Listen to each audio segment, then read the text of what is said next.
¿Sabes cuánto pesa una cadena cuando la arrastras por el suelo de concreto a las 3 de la mañana? Yo sí. Y te puedo decir que pesa menos que una mentira de 30 años. Bienvenida a una de las historias más polémicas y escalofriantes que se han contado en este canal. Soy Magdalena, tengo 78 años y durante 17 años mantuve a mi esposo encadenado en el sótano de nuestra casa. Lo alimentaba 2 veces al día. Nadie lo supo. Ni los vecinos, ni mis hijos, ni la policía que tocó mi puerta 3 veces buscándolo. Y cuando finalmente lo encontraron, yo estaba sentada arriba tomando mi té de tilo, como si nada hubiera pasado. Hoy voy a contarte por qué lo hice. Y cuando termines de escucharme no vas a saber si llamarme monstruo o víctima. Porque la verdad, mi niña, nunca es blanca ni negra. La verdad tiene el color de la sangre seca. Conocí a Armando cuando yo tenía 21 años. Él tenía 35. Era atractivo, con ese tipo de atractivo peligroso que te hace sentir que estás viviendo una novela. Trabajaba en la construcción, pero tenía manos suaves. Siempre me pareció raro eso.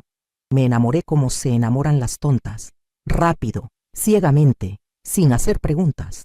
Nos casamos a los 4 meses. Mi madre me dijo que no lo hiciera. Me lo dijo mirándome fijamente a los ojos, con esa mirada que solo las madres tienen cuando saben que sus hijas van directo al matadero. Ese hombre tiene algo oscuro, Magdalena. Lo veo en su sonrisa. Pero yo no le hice caso. Nunca se lo hago caso a las madres hasta que es demasiado tarde, ¿verdad? Los primeros años fueron normales, o eso creía yo. Tuvimos 2 hijos, Ramiro y Estela. Armando trabajaba, yo cuidaba la casa. Éramos una familia como cualquier otra de este pueblo olvidado, donde las calles no tienen nombre y todos saben los secretos de todos. Pero había cosas extrañas. Armando desaparecía algunos fines de semana. Decía que iba a trabajar en otra ciudad. Volvía con dinero, siempre en efectivo, siempre en billetes arrugados que olían raro. A veces olían a perfume, otras veces a algo que no sabía identificar, algo metálico, como monedas viejas o como... no sé, nunca pude describirlo bien. Una noche, cuando Ramiro tenía 8 años, se despertó gritando. Corrí a su cuarto y lo encontré temblando en la cama, sudando, con los ojos abiertos como platos. Papá estaba en mi cuarto, me dijo. Papá me estaba mirando raro. Le pregunté qué quería decir con raro y él solo dijo, como si no fuera papá. Fui al cuarto de Armando. Él estaba dormido, o eso parecía. Cuando le toqué el hombro para preguntarle si había estado en el cuarto del niño, abrió los ojos lentamente y me sonrió. Pero no era su sonrisa. Era otra. Los niños tienen pesadillas, Magdalena. No les hagas caso. Esa noche no pude dormir. Y desde ese día empecé a vigilarlo. Lo que descubrí fue peor que cualquier infidelidad. Mucho peor. Encontré una caja de metal debajo de nuestro colchón. Dentro había fotografías. Niñas de diferentes edades. Algunas sonriendo a la cámara, otras llorando, algunas con ropa, otras sin ella. Sentí que el piso se abría bajo mis pies. Sentí que mi estómago se convertía en piedra. Las manos me temblaban tanto que las fotos se cayeron al suelo. Armando entró en ese momento. Me vio con las fotografías esparcidas a mis pies. ¿Y sabes qué hizo? Se rió. Se rió como si yo hubiera encontrado su colección de estampillas. No es lo que piensas, me dijo. Claro que sí es lo que pienso, le grité. Eres un monstruo. Me agarró del brazo. Me apretó tan fuerte que me dejó moretones que duraron semanas. Si dices algo, mato a los niños, y luego me mato yo. Y te quedas sola con la culpa para siempre. Durante meses viví en un infierno silencioso. No podía ir a la policía porque me amenazaba con matar a Ramiro y a Estela. No podía contarle a nadie porque vivíamos en un pueblo donde las habladurías vuelan más rápido que las verdades. Y porque, seamos honestas, ¿quién me iba a creer? Armando era encantador. Ayudaba a los vecinos, llevaba a los niños al parque. Era el esposo perfecto a los ojos de todos. Solo yo sabía lo que había dentro de él. Solo yo veía al demonio que se escondía detrás de esa sonrisa. Entonces empecé a planear. No sabía qué exactamente, pero sabía que algo tenía que hacer. Empecé a guardar dinero, centavos, billetes pequeños, lo que pudiera esconder. Empecé a buscar información. En ese entonces no había internet en este pueblo. Así que iba a la biblioteca de la ciudad cuando decía que iba al mercado. Leía sobre venenos, sobre cómo dormir a alguien, sobre cerraduras, cadenas, sótanos. La bibliotecaria me miraba raro. ¿Todo bien en casa, señora?, me preguntó una vez. Todo perfecto, le respondí sonriendo. Solo me gusta leer cosas diferentes. Una tarde encontré más fotografías, pero estas eran peores, mucho peores. Había una niña que reconocí. Era Lupita, la hija de mi vecina Rosa. Lupita había desaparecido hacía 2 años. Toda la comunidad la había buscado durante meses. Nunca la encontraron. Y ahí estaba ella, en una fotografía en la caja de mi esposo. No estaba sonriendo. Tenía los ojos cerrados y había sangre. En ese momento supe 2 cosas: que Armando no era solo un depredador, era un asesino, y que yo tenía que hacer algo que nadie más se atrevería a hacer. Esa noche me senté en la cocina con un cuchillo en la mano. Pensé en matarlo mientras dormía. Sería fácil, rápido, pero entonces pensé en mis hijos. Si lo mataba, iría a la cárcel. Ellos se quedarían solos, sin madre ni padre. Y además, había algo en mí que quería que él sufriera, que sintiera lo que todas esas niñas habían sentido: el miedo, la impotencia, el encierro. Quería que supiera lo que es estar a merced de alguien más poderoso. Así que esa noche no lo maté. Esa noche empecé a construir su jaula. El sótano de nuestra casa era pequeño, húmedo, oscuro. Nadie bajaba nunca. Armando guardaba ahí herramientas viejas y cajas con cosas que ya no usábamos. Empecé a limpiarlo en secreto. Quité todo lo que pudiera servirle para escapar.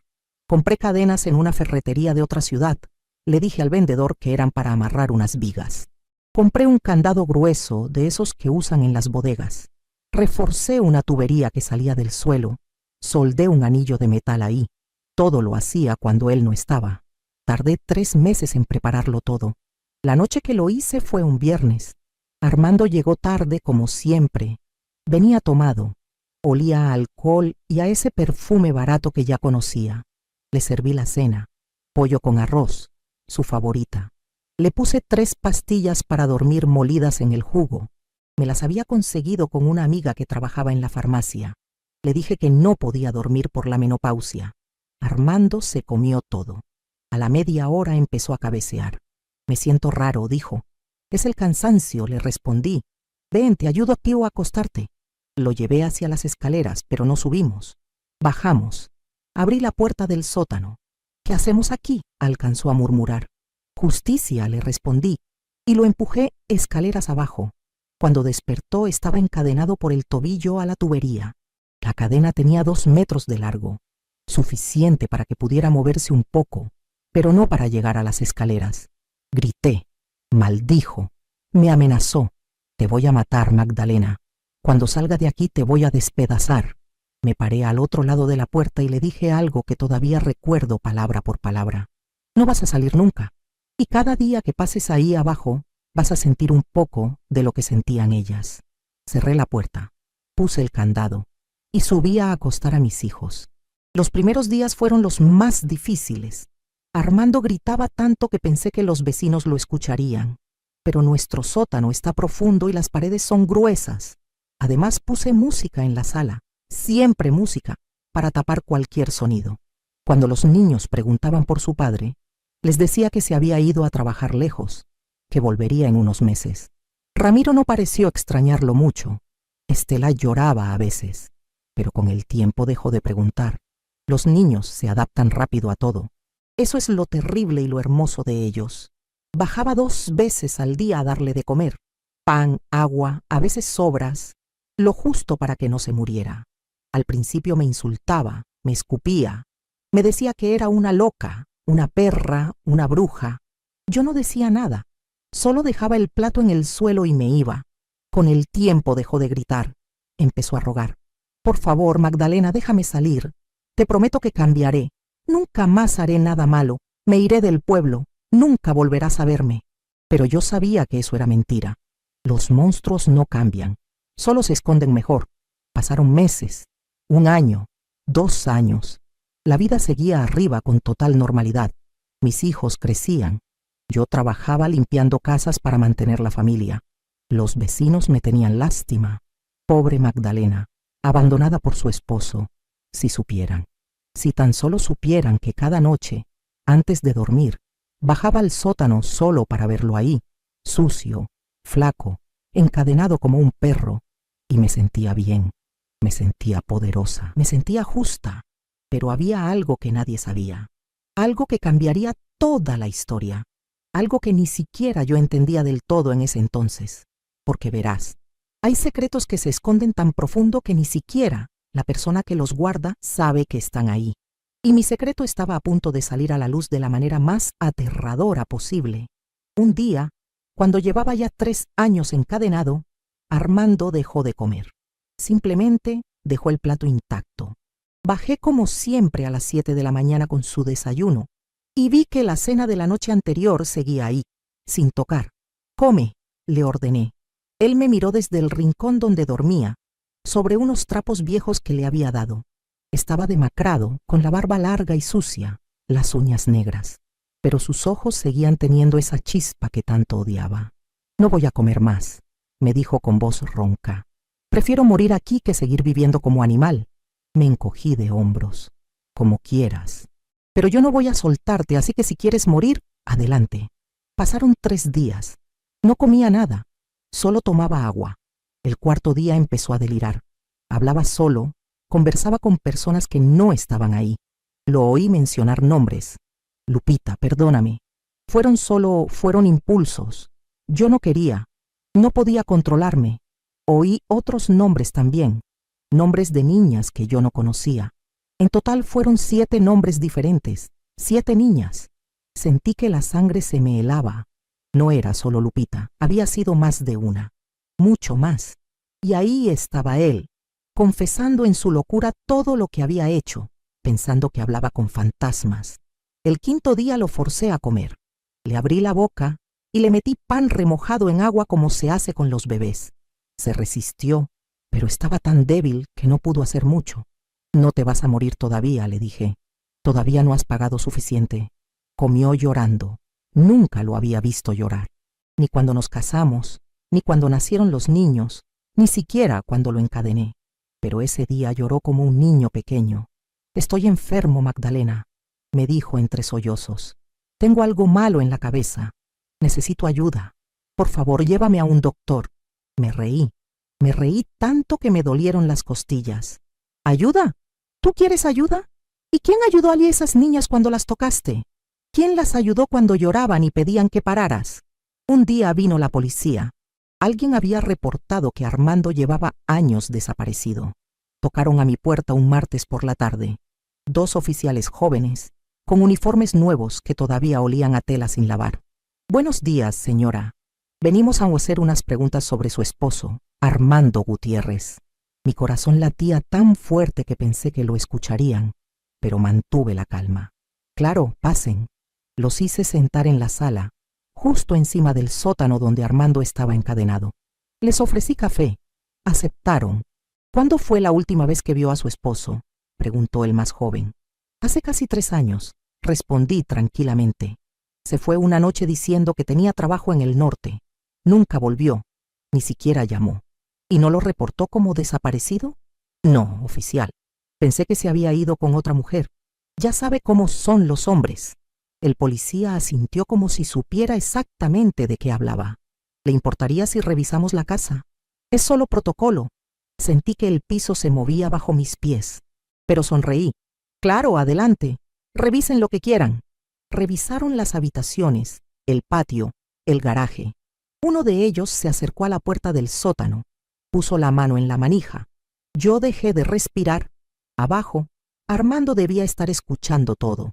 Si gritaba, si hacía algún ruido, todo terminaría. El policía giró la manija. La puerta estaba cerrada con llave. «¿Qué hay ahí?», preguntó. «Es el sótano. Solo tengo cajas viejas y herramientas. Está todo mohoso, no he bajado en años». El policía me miró fijamente. «¿Tiene la llave?». Metí la mano al bolsillo de mi delantal. La llave estaba ahí, quemándome los dedos. «Creo que la perdí», mentí. «Hace tanto que no bajo que ni sé dónde la dejé». El policía dudó un momento. Miró a su compañero. «¿Quiere que abramos la puerta?». El otro policía negó con la cabeza. No es necesario. Si no ha bajado en años, no va a estar ahí. Y así, simplemente se fueron. Cuando cerré la puerta tras ellos, mis piernas cedieron. Me caí al piso temblando. Había estado a centímetros de que todo se descubriera. Bajé corriendo al sótano. Armando estaba en el suelo con las manos tapándose la boca, llorando en silencio. «Lo escuchaste todo», le dije. Asintió. «Pudiste gritar. Pudiste salvarte. ¿Por qué no lo hiciste?» Me miró con unos ojos que nunca olvidaré. Vacíos. Completamente vacíos. «Porque merezco estar aquí», susurró. «Porque lo que me estás haciendo es poco comparado con lo que yo hice». Esa noche algo cambió. No sé si fue en él o en mí, pero la dinámica entre nosotros se transformó. Ya no era solo la carcelera y el prisionero. Era algo más retorcido, algo que todavía me cuesta entender, porque empecé a bajar más seguido, no solo a darle comida, sino a hablar, a preguntarle cosas. ¿Por qué lo hacías? ¿Qué sentías cuando las mirabas? Y él respondía, con detalles, con una sinceridad brutal que me revolvía el estómago. Me contaba de sus impulsos, de cómo empezó todo, de la primera vez que tocó a una niña cuando él mismo era adolescente. Me contaba cómo había matado a Lupita, porque ella amenazó con contarle a su mamá. La estranguló y enterró su cuerpo en el bosque detrás de la escuela. Nadie la encontró nunca, pero también me contaba otras cosas, cosas que yo no esperaba escuchar. Me contó que su propio padre había abusado de él cuando era niño, que creció creyendo que eso era normal, que intentó suicidarse 3 veces antes de los 20 años, que cuando me conoció, pensó que yo podría salvarlo, que con una familia normal podría controlar lo que sentía, pero no pudo. Nunca pudo. «No te estoy pidiendo que me perdones», me dijo una noche. «Solo que entiendas que yo también fui una víctima una vez, antes de convertirme en el monstruo. ¿Y sabes qué fue lo peor? Que una parte de mí empezó a sentir algo parecido a la compasión. No justificaba lo que había hecho. Nunca lo haría. Pero empecé a verlo como algo más complejo que un simple demonio. Empecé a ver la tragedia detrás del horror. Y eso me confundía. Me hacía cuestionarme si lo que estaba haciendo estaba bien o si me estaba convirtiendo yo también en un monstruo. Pasaron más años. Mis hijos crecieron y se fueron de casa. Ramiro se fue a estudiar a la capital. Estela se casó con un muchacho del pueblo vecino. Me quedé sola en esa casa con mi secreto pudriéndose en el sótano y seguía bajando. Seguía alimentándolo. Seguía escuchando sus confesiones. Se había convertido en una rutina tan normal como hacer el desayuno o regar las plantas. Un día, Estela vino a visitarme con su hija pequeña, mi nieta Sofía. Tenía 5 años, con ojos grandes y pelo negro. Se parecía tanto a mí cuando era niña que me dolía mirarla. Estaban en la sala jugando cuando Sofía me preguntó, «Abuela, ¿qué hay en esa puerta?» Señalaba la puerta del sótano. «Nada, mi amor. Solo cosas viejas». «¿Puedo bajar a ver?» «No», respondí demasiado rápido, demasiado fuerte. Estela me miró extrañada. «Mamá, ¿estás bien? Te pusiste pálida». «Estoy bien, solo cansada». Esa noche, después de que se fueron, bajé al sótano con algo que nunca le había llevado antes. Una fotografía. Era de Sofía, la que Estela me había dado ese día. Se la mostré a Armando. «Esta es tu nieta», le dije. «Se llama Sofía. Tiene 5 años, la misma edad que tenía Lupita cuando la mataste». Armando miró la foto y algo en su rostro se quebró. Empezó a temblar. «Quítala, por favor, quítala». «¿Por qué? ¿Te recuerda lo que hacías? ¿Te hace sentir algo parecido a la culpa?» «Por favor, Magdalena», suplicó. «No me hagas ver eso. No puedo verla y no pensar en...» No terminó la frase, pero no hacía falta. Guardé la foto y en ese momento supe algo terrible. Supe que incluso después de años encadenado, incluso después de todas sus confesiones y su aparente arrepentimiento, los impulsos seguían ahí, dormidos quizá, controlados por la imposibilidad, pero ahí. Y supe que nunca podría dejarlo salir. Nunca. Ahora para por un momento. Dale me gusta a este video. Sé que tienes el dedo ahí cerquita. Solo toca la pantalla donde está el corazoncito. Y luego, mira abajo del video. Hay un botón negro que dice Suscribirse. Apriétalo, es fácil, te prometo. Muchas de ustedes me escriben diciendo que no saben cómo, pero es solo apretar ese botón negro. Hazlo ahora, porque lo que viene después te va a chocar el corazón. Una mañana de octubre, hace unos 6 años, desperté con un olor raro en la casa. No era el café quemado ni el pan viejo. Era algo metálico, como óxido mezclado con algo peor. Me levanté de la cama, con el corazón latiéndome en los oídos, y bajé al sótano. La puerta estaba entreabierta. La había dejado cerrada con llave la noche anterior, estoy segura. Empujé la puerta despacio, y ahí estaba Armando, sentado en el suelo, con la cadena suelta alrededor del tobillo. La tubería a la que estaba soldada había sido rota, como si alguien la hubiera golpeado con algo pesado, pero no había nada alrededor que pudiera servirle para eso. Él me miró, con una sonrisa que no era de alivio ni de miedo, era de victoria. «Ya soy libre», dijo con voz calmada, como si estuviera comentando el clima. No pude moverme. Sentí que el mundo se detenía. «¿Cómo?», balbuceé. Él se levantó despacio, frotándose la pierna marcada por años de roce. «Tuve ayuda, Magdalena. Alguien que sabe la verdad y decidió que ya era suficiente». Mi mente corrió a 1000 por hora. ¿Quién? Nadie lo sabía. Nadie, excepto Ramiro. Mi hijo Ramiro había venido el día anterior. Dijo que pasaba por el pueblo de casualidad. Trajo una caja de herramientas. Dijo que quería arreglar el techo que goteaba. Yo lo dejé entrar como siempre. Confiaba en él. ¿Cómo no iba a confiar en mi propio hijo? Pero ahora todo encajaba. La forma en que insistió en bajar al sótano solo para revisar las cañerías. La forma en que me distrajo con preguntas sobre mi salud mientras él liberaba al monstruo. Armando se acercó a la puerta, pero yo reaccioné. Agarré una barra de hierro que había dejado en el suelo meses atrás para reforzar una viga. La levanté y se la descargué en la cabeza. Cayó como un saco de papas, sangrando por la sien. No lo maté. No quería matarlo. Solo quería tiempo. Corrí arriba, cerré la puerta del sótano con el candado viejo, que aún tenía una copia, y llamé a Ramiro. «Ven ahora mismo», le dije por teléfono. «Hay algo que necesitas ver». Mi voz temblaba, pero él no pareció notarlo. «Ya voy, mamá», respondió. Colgué y me senté en la cocina, con las manos manchadas de sangre, esperando. Ramiro llegó en menos de 1 hora. Entró con esa sonrisa de hijo perfecto, con una bolsa de frutas que siempre traía cuando venía. «Mamá, ¿qué pasa? Pareces enferma». Lo llevé al sótano sin decir nada. Abrí la puerta y ahí estaba Armando, aturdido pero vivo, encadenado de nuevo con la cadena improvisada que le puse mientras él estaba inconsciente. Ramiro se quedó congelado en el umbral. «¿Papá?», murmuró. Armando levantó la cabeza y lo miró. «Hijo, gracias por intentar salvarme». Ramiro palideció. «Mamá, ¿qué has hecho? ¿Cuánto tiempo lo has tenido así?». Le conté todo. Las fotos, las niñas, Lupita, las confesiones. No me guardé nada. Y mientras hablaba, vi en los ojos de Ramiro algo que me heló la sangre. No era horror, no era sorpresa, era reconocimiento. «Lo sé desde hace años», confesó Ramiro finalmente, con la voz quebrada. «Papá me lo contó todo cuando era adolescente. Me dijo que eras tú la loca, que lo habías encerrado por celos. Me hizo prometer que no diría nada. Dijo que si lo sacaba, todo volvería a la normalidad». Sentí que el piso se abría bajo mis pies otra vez.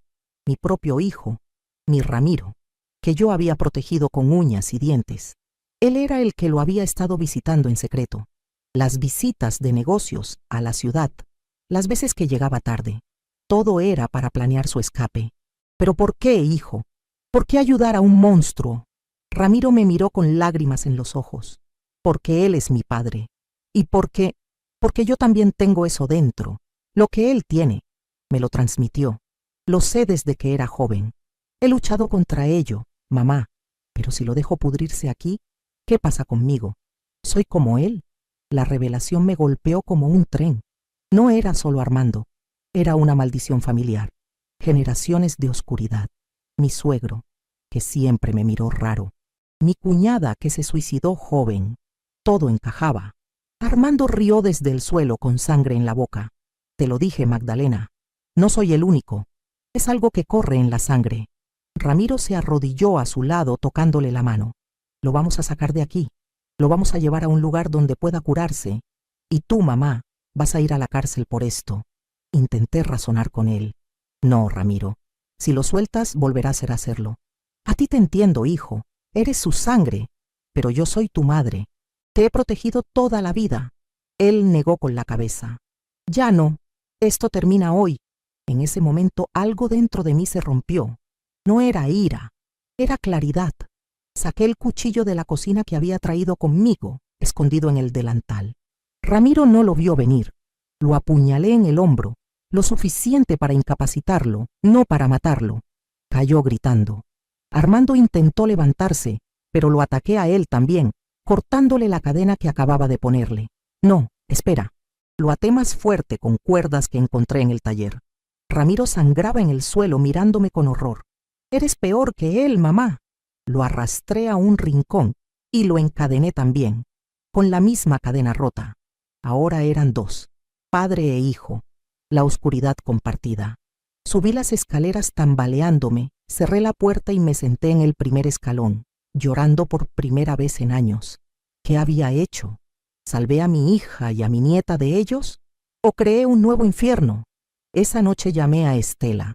Le dije que Ramiro había tenido un accidente que necesitaba venir de inmediato. Cuando llegó con Sofía de la mano le conté una versión editada. Tu hermano está herido abajo y tu padre volvió. Bajamos juntas. Estela vio la escena y gritó. Sofía empezó a llorar. Abuela, ¿qué es esto? Estela me miró como si no me reconociera. Mamá, ¿qué has hecho? Detente un momento. Si esta historia ya te ha movido por dentro, imagina lo que viene después. Suscríbete ahora. Es solo un instante, pero marca la diferencia entre quedarte afuera o seguir recibiendo verdades que pocas se atreven a contar. Hazlo ya y comenta, ya estoy suscrita. Así sé que estás aquí, que quieres escuchar lo que muchas callaron por años y que estás lista para lo que viene. Estela no supo qué hacer durante días. La envié de vuelta a su casa con Sofía. Le dije que necesitaba tiempo para pensar, que todo tenía una explicación, pero la verdad es que yo misma no sabía qué explicación darle. ¿Cómo le dices a tu hija que su padre es un asesino de niñas y que su hermano lleva la misma enfermedad en la sangre? ¿Cómo le dices que tú, su madre, los has mantenido encadenados como animales durante años? No hay palabras para eso. No hay forma de hacerlo sonar menos monstruoso de lo que es. Ramiro dejó de hablarme después de esa noche. Cuando bajaba a darles de comer, él miraba hacia otro lado, con el hombro vendado de forma improvisada. La herida se infectó. Tuve que conseguir antibióticos en el mercado negro, decirle a un vendedor que eran para mi perro. Lo curé a la fuerza mientras él escupía maldiciones. Armando, en cambio, había vuelto a ese estado de sumisión resignada. Ya no hablaba. Solo comía, dormía y miraba la pared. 2 hombres encadenados en mi sótano, padre e hijo. Mi familia rota pudriéndose bajo mis pies. Una tarde, 3 semanas después, Estela volvió, pero no venía sola. Traía a un hombre, alto, delgado, con maletín de doctor. Mamá, este es el doctor Cifuentes, es psiquiatra, especializado en casos complejos. Mi corazón se detuvo. ¿Qué hiciste, Estela? Ella me tomó de las manos con los ojos rojos de tanto llorar. Necesitamos ayuda profesional, mamá. No podemos seguir así. Él puede ayudarnos, a todos. El doctor sonrió con esa sonrisa entrenada que tienen los profesionales. Señora Magdalena, su hija me contó parte de la situación. Entiendo que ha sido usted víctima de circunstancias terribles, pero mantener personas encerradas no es la solución. Permítame evaluarlos. Tal vez hay tratamiento. Tal vez podemos evitar que esto termine en tragedia mayor. Lo dejé bajar. No sé por qué. Tal vez porque estaba cansada. Tal vez porque una parte de mí quería creer que alguien más sabio que yo podría encontrar una salida. El doctor pasó 2 horas abajo. Cuando subió, su rostro había cambiado. Ya no tenía esa sonrisa profesional. Estaba pálido. Señora, necesito hablar con usted en privado. Estela se quedó en la cocina mientras nosotros nos sentamos en la sala. El doctor sacó una grabadora pequeña. ¿Me permite? Asentí. Su esposo me confesó cosas terribles. Confirmó todo lo que usted dijo, los asesinatos, las niñas. Pero hay algo más. Su hijo Ramiro, él no tiene lo mismo que su padre. Sentí que el mundo daba vueltas. ¿Qué quiere decir? El doctor se quitó los lentes, los limpió nerviosamente. Ramiro no muestra signos de pedofilia ni tendencias violentas. Está traumatizado, manipulado por su padre desde joven, pero no es un depredador. Su padre le mintió, señora. Le hizo creer que compartían la misma enfermedad para tener un aliado, para que lo liberara. Es una táctica común en narcisistas malignos.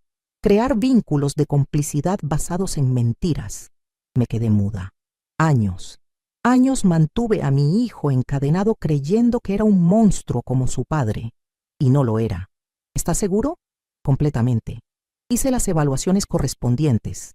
Ramiro es una víctima más de su padre, una víctima que usted convirtió en prisionero por miedo.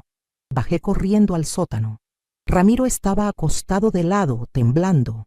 La infección había empeorado. Tenía fiebre alta. Me arrodillé junto a él, le toqué la frente ardiendo. Hijo, perdóname. No sabía. Tu padre mintió.